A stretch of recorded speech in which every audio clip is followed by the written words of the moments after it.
Hello, I'm outside of the law courts in Sydney because Sydney is now known as the defamation capital of the world. For the Australians have achieved a unique feat, taking English defamation law and some are making it worse. It used to be said that London was the defamation capital of the world, but it seems that Sydney has taken the top spot. Defamation law cases are considered 10 times more frequently per capita than they are in London. There is no legal right to freedom of expression in Australia because the Australian Constitution does not have a Bill of Rights. The High Court did recognise and applied freedom of political communication. The drafters of Australia's Constitution did feel it necessary to import Article 9 from the British Bill of Rights, which provides that the freedom of speech and debates or proceedings in Parliament ought not to be impeached or questioned in any court or place out of Parliament.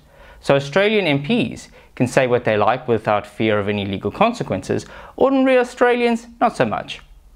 The defamation law Australia inherited from England was fashioned to benefit the British class system.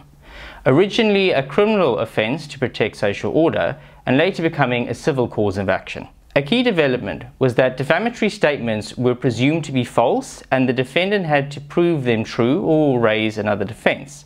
Defamatory simply means a statement that has the tendency to lower a person's reputation in the eyes of right-thinking members of society.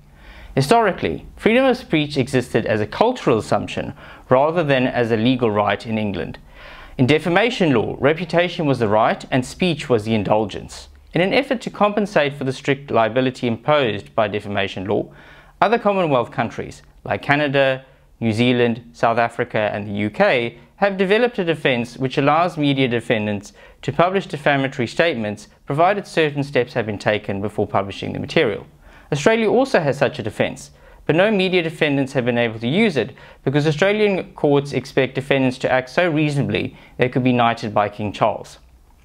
In an effort to rectify this, changes were made to the Uniform Defamation Laws in July of 2021, although these were not adopted in all states. Many of these changes just copy the changes made to the UK defamation laws back in 2013, such as plaintiffs needing to show serious harm. The UK public interest defence has also been introduced, though including a list of factors the court should consider, which is not found in the UK Defamation Act. While these reforms are welcome, they will make a modest difference.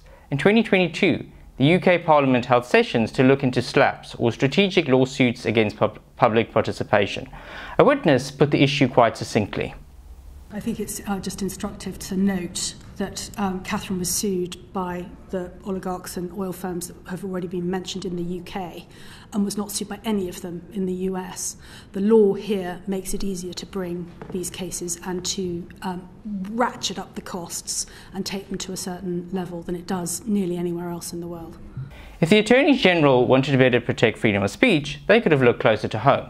In a 1995 report, the New South Wales Law Reform Commission recommended making falsity an element of defamation. In other words, people suing for defamation would have to prove the defamatory statement was false. Defamation law is one of the very few instances in tort law where the burden of proof is on the defendant. A plaintiff is not entitled to a reputation they don't possess, so why should the defendant bear the burden of proving it? In the United States, proving a statement is false is a requirement in almost all defamation cases. Those deemed to be public figures additionally have to prove the defendant knew the statement was false or had a high degree of awareness of probable falsity. American courts have refused to enforce English defamation judgments because the burden of proof rests with the defendant. The US experience is clear that people are able to prove falsity in court. Australian plaintiffs should do the same.